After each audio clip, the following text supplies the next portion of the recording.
छोटे भाई तुम्हें क्या हो गया?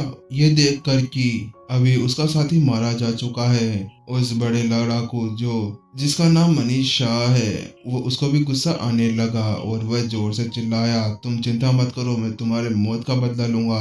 उसके बाद में एल्डर मनीष ने अपनी स्टोरी रिंग के अंदर से एक कीड़ा बाहर निकाला।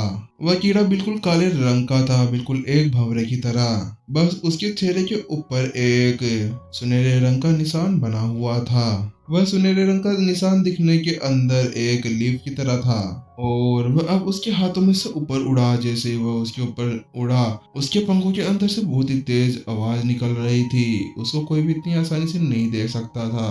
उसके बाद में एल्डर मनीष ने अपने एक उंगली पर कट लगाया और उसके अंदर से 2 बूंद उसके ऊपर गिरा दी। और उन 2 खून की बूंदों को देखने के बाद में उस भंवरे की आंखें चमक उठी और उसने जल्दी से उस खून को पी लिया। जैसे उसने उस खून को पूरी तरह से एब्जॉर्ब कर लिया, उसके बाद में अचानक से उसकी पूरी बॉडी ग्लो करने लगी। अब वह सुनहरे चांदी की कलर का दिखने लगा था। वहीं दूसरी ओर उस कीड़े को देखने के बाद में नितिन की आंखें खुली की खुली रह गई। क्या ये एक जहरीला कीड़ा है?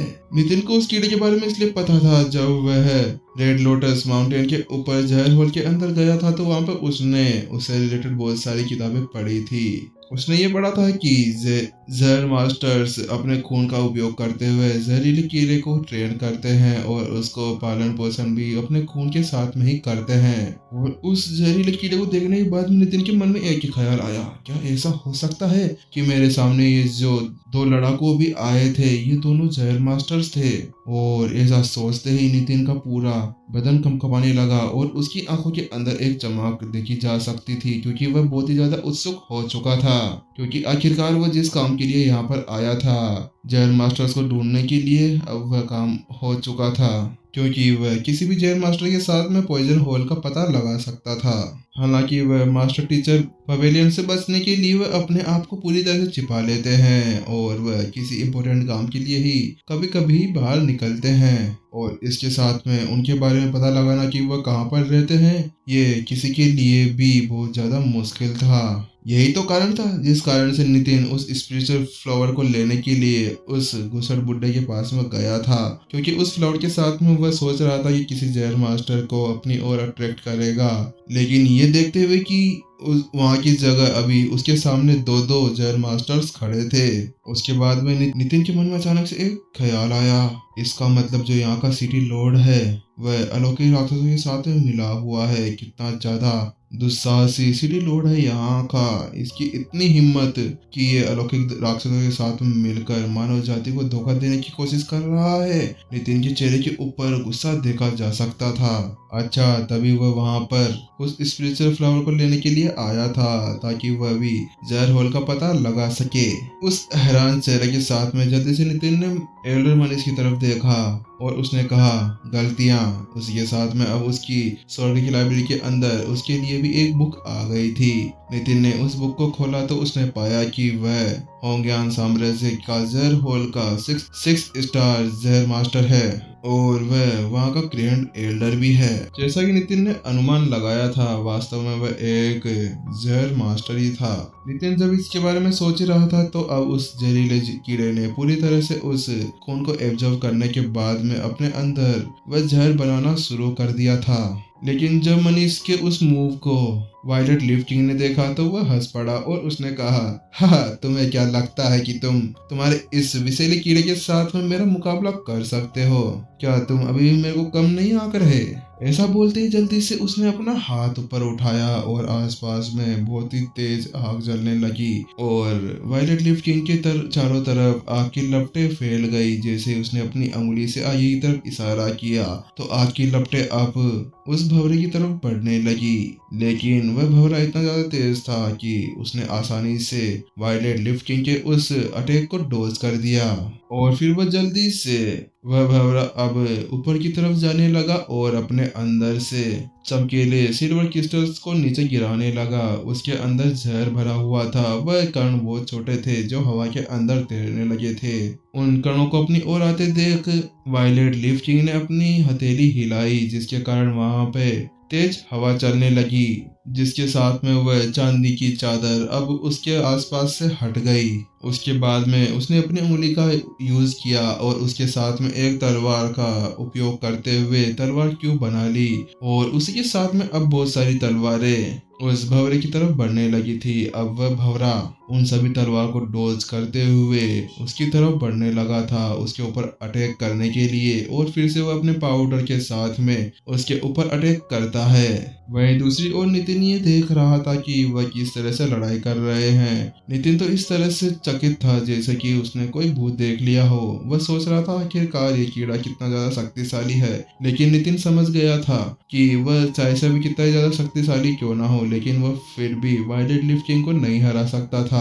नितिन की नजर इतनी ज्यादा पेनी थी कि उसने आराम से उस लड़ाई का निष्कर्ष निकाल लिया, क्योंकि एल्डर मनीष की जितनी ताकत है उसके साथ में वह सामने वाले संत लेवल स्टेज 4 के लड़ाकू के साथ में बिल्कुल भी नहीं टिक सकते थे। अगर उनकी कल्टीवेशन भी वायलेट लीफ किंग की जितनी होती तो शायद हो सकता था कि वह अपने कीड़े के साथ में मिलकर उसे हरा देते। लेकिन अब बहुत देर तक उस कीड़े के साथ में खेलने के बाद में और उसके सारे मूव्स को देख लेने के बाद में वायलेट लीफ किंग भी बहुत ज्यादा बोर होने लगा था, और उसने कहा चलो अब बहुत हो गया, हम लोग अब बहुत खेल चुके हैं। उसके बाद में उसने अपने माथे के अंदर से एक बीम बाहर निकाली और वह सीधे जाकर उस कीड़े से टकराई, जिसके बाद में उसने कहा नीचे आओ, और उसी के साथ में वह कीड़ा नीचे धड़ाम से गिरता है। लेकिन जैसे वह कीड़ा नीचे गिरता है, अचानक से जो एल्डर मनीष थे पीछे खड़े हुए उनके ऊपर भी उसका बहुत ज्यादा प्रभाव पड़ता है, और उनकी आत्मा के ऊपर इतना ज्यादा दबाव पड़ने के बाद में वह भी जमीन के बल घुटने पे बैठ जाते हैं, और उनके मुंह से बहुत ही ज्यादा खून निकलने लगता है। लेकिन वहीं दूसरी तरफ इस चीज को देखते ही नितिन और वह वायलेट लीफ किंग दोनों की आंखें खुली की खुली रह गई।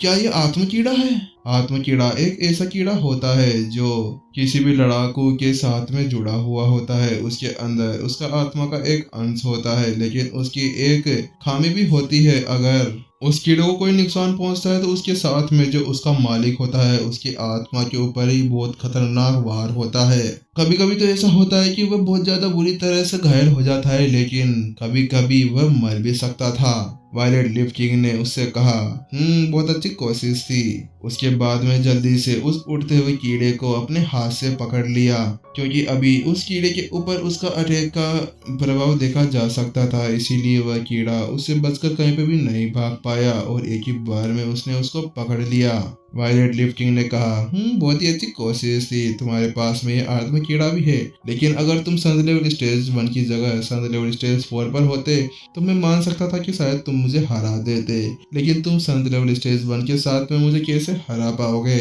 उसके बाद में वायलेट लीफ किंग ने उससे कहा तुम मुझे जल्दी से बता दो कि तुम्हारा जहर होल कहाँ पर है, शायद फिर मैं विचार कर सकता हूँ कि तुम्हें छोड़ दिया जाए, अन्यथा तुमने ऐसा नहीं किया तो मुझे भी नहीं पता कि मैं तुम्हारे साथ में क्या करूँगा। उस कीड़े को अपने हाथों में पकड़ते हुए वायलेट लीफ किंग ने एक खतरनाक नजरिए साथ में एल्डर मनीष की तरफ देखते हुए उससे कहा।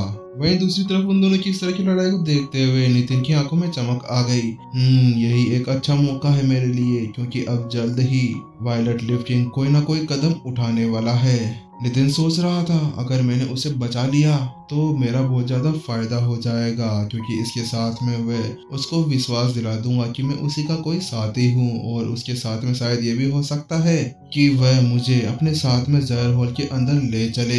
ये सही बातें सोचने के बाद में नितिन बहुत ज्यादा उत्सुक हो गया था। बस नितिन के मन में एक ही सवाल था कि आखिरकार मैं कैसे उस दूसरी दुनिया के राक्षस के हाथों से कैसे एल्डर मनीष को बचा सकूंगा। नितिन के माथे पर सिकन आराम से देखी जा सकती थी।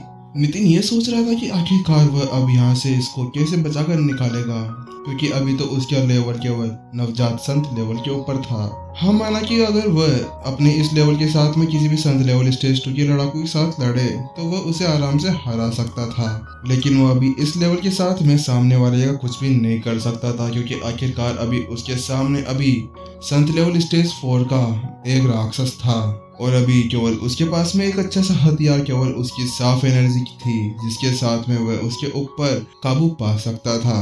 अगर वह दूसरे पक्ष के अंदर वह अपनी एनर्जी को भेज पाए तो शायद वह उसके ऊपर काबू कर सकता था, क्योंकि अगर वह अपनी एनर्जी को उसके अंदर घुसा देता है तो उसके शरीर के अंदर जाकर उसकी एनर्जी एक जड़ की तरह काम करेगी और उसके साथ में वह आराम से सामने वाले को हरा सकता था। हालांकि इस समय वह वायलेट लीफ किंग बहुत ज्यादा सतर्क था, क्योंकि अभी वह लड़ाई की पोजीशन के अंदर खड़ा था और उस सबको देखने के बाद मेरे दिल को पता चल गया था कि आखिरकार उसके दिमाग में जो ख्याल आया है वह बहुत ही बेकार था, क्योंकि वह बिल्कुल भी काम नहीं करने वाला था। हालांकि मेरा तो केवल एक ही मिशन है कि मैं पहले उस एल्डर मनीष को बचा लूं। मेरे को उस वायलेट लीफ किंग को अभी नहीं मारना।